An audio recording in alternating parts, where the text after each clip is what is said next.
ഇതിലേക്ക് നേരത്തെ വറുത്ത് വെച്ച ചെമ്മീൻ ചേർത്ത് മിക്സ് ചെയ്ത് കൊടുക്കാം.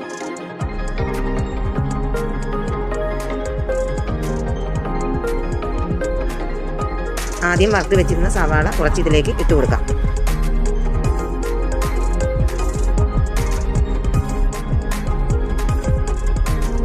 ഒരു 5 മിനിറ്റ് അടച്ചു വെച്ച് വേവിച്ചെടുക്കാം. ബിരിയാണിയുടെ മസാല ഇവിടെ റെഡിയായിട്ടുണ്ട്. ഇതിലേക്ക് 1 സ്പൂൺ കട്ടത്തൈര് കൂടി ചേർത്ത് ഇളക്കി മാറ്റി വയ്ക്കാം.